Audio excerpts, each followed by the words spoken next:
अस्सलाम वालेकुम नाज़रीन इकराम, आप बैतुल्लाह के इस अनोखे तवाफ़ में जिस नौजवान को देख रहे हैं वो गानिम अल मिफ्ताह है और ये अपनी तरज़ का मुनफरद और अनोखा तरीन तवाफ़ कर रहा है। ये अपने हाथों के बल पर तवाफ़ क्यों कर रहा है, इसकी कहानी क्या है?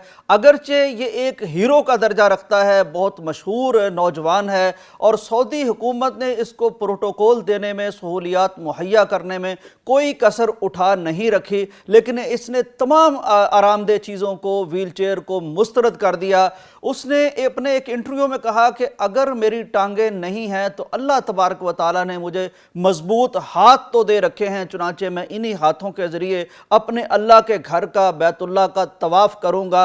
इसने व्हील चेयर लेने से इनकार कर दिया और इसने एक आयत पढ़ी तवाफ़ से पहले इंटरव्यू देते हुए कि ला युकल्लिफुल्लाहु नफ्सन इल्ला वुस्अहा, अल्लाह किसी शख्स पर उसकी बसात से ज़्यादा, उसकी कुदरत और इस्तिताअत से ज़्यादा बोझ नहीं डालता। चुनांचे खुशी खुशी इसने तवाफ़ के 7 चक्कर अपने हाथों पर किए। मैं सोचता हूँ मिफ्ताह अल गानिम ने क्या सोचा होगा। उसने सोचा होगा कि कल हशर के रोज़ अगर अल्लाह ने पूछ लिया कि मिफ्ताह तुम्हें मैंने टांगें नहीं दी थी, हाथ तो दिए थे, तुम हाथों के बल पर तवाफ़ क्यों नहीं कर सके? दुनिया के तमाम मोटिवेशनल स्पीकर एक तरफ हैं और मिफ्ताह अल गानिम की ज़िंदगी का मामला एक तरफ है। अभी वालदा के पेट में थे कि डॉक्टर्स ने बता दिया फैमिली को कि एक ऐसा बच्चा पैदा होगा जिसका निचला धड़ मफलूज होगा, ये आधे धड़ वाला इंसान होगा, ये कभी ज़िंदगी में अपने पाँव पर खड़ा नहीं हो सकेगा।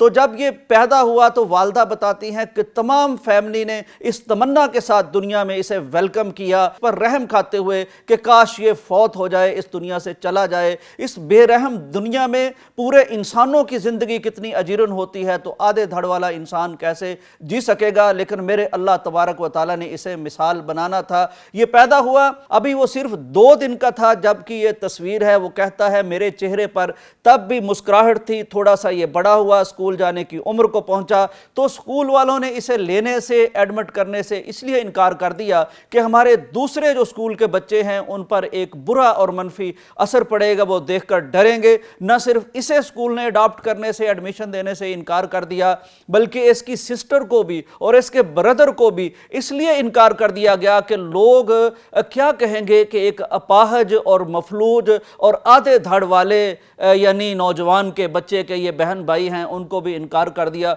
स्कूल ने इनकार कर दिया। लेकिन मिफ्ताह अल गानिम ने तालीम को इनकार नहीं किया, कुरान को इनकार नहीं किया। मैं कुर्बान जाऊं इसकी वालदा के, बहुत अजीम और अजीब खतून थी कि जब आधे धड़ वाला बच्चा वो सीने से चिमटाती थी, बिस्तर पर लिटाती थी, उस वक्त के अल्फाज भी वो दुनिया ने सुने हैं कि वो कहती थी कुल अल्हम्दुलिल्लाह। ये तरबियत की इसकी वालदा ने, आधे धड़ के बावजूद छोटे बच्चे को अल्लाह का शुक्र अदा करना सिखाया। और फिर इसमें अल्लाह तबारक व तआला ने ऐसी तासीर, ऐसी ताकत और ऐसी बरकत रखी कि इसने तालीम हासिल की और फिर तालीम हासिल करने के बाद आज मिफ्ताह अल गानिम जो है वो दुनिया का एक मशहूर तरीन शख्स है। नाज़रीन इकराम, मिफ्ताह अल गानिम ने ज़िंदगी का सामना इस बहादुरी से किया कि बड़े बड़े बहादुरों के पित्ते पानी हो जाएं।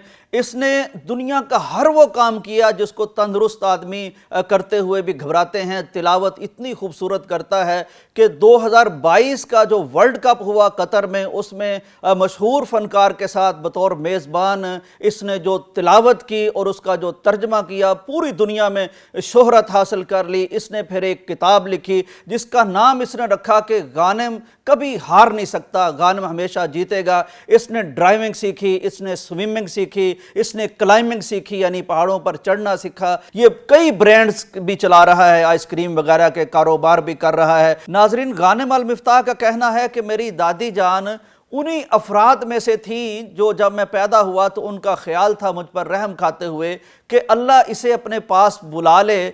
तो वो जो दादी इस तरह की दुआ करती थी, वो कहती है कि आज उस दादी को मुझ पर फ़ख्र है और वो अपना तारुफ ही इस तरह करवाती है कि मिफ्ताह अल गानिम की मैं दादी हूँ। नाज़रीन इकराम, मिफ्ताह अल गानिम जिस पर दुनिया रहम खाती थी आज इस पर रश करती है। सोशल मीडिया पर इसके मिलियंस में फॉलोअर्स हैं। ये बेहतरीन मोटिवेशन स्पीकर ٹیچر ہے، یہ کتاب لکھ چکا ہے، بلکہ قطر کے نصاب میں، سلیبس میں، تعلیم میں اس کو بطور ہیرو پڑھایا جا رہا ہے۔ ناظرین، مفلوج ہونے کے باوجود، آدھا دھڑ رکھنے کے باوجود، مفتاح الغانم کے چہرے پر جو خوشی ہے، جو مسرت ہے، جو رشک ہے، جو تحیر ہے، جو تحرک ہے، اللہ کی قسم وہ بڑے بڑے کروڑ پتی لوگوں پر، ایتھلیٹس قسم کی صحت رکھنے والوں کے چہروں پر بھی وہ نظر نہیں آتا۔ مجھے یوں لگتا ہے کہ یہ جو مفتاح الغانم ہے، یہ اس تمام عہد کے شکووں کا، ہماری تمام نارسائیوں کا اور ہماری تمام ان شکایتوں کا جو ہم اللہ کے حضور یا انسانوں کے حضور کرتے ہیں وسائل نہ ہونے کا، ان سب کا ایک خوبصورت ترین جواب بن کے یہ ہمارے سامنے آیا ہے۔ یقین کیجئے اس ویڈیو کو دیکھنے کے بعد، مفتاح الغانم کو جاننے کے بعد بھی، اگر ہم لوگ اللہ کے ہاں شکوہ کرتے ہیں، شکایت کرتے ہیں، تو پھر اس کا مطلب ہے کہ ہم نے زندگی سے لطف لینا اور اللہ کی نعمتوں کی قدر کرنا سیکھا ہی نہیں ہے۔ اجازت دیجئے، اللہ حافظ۔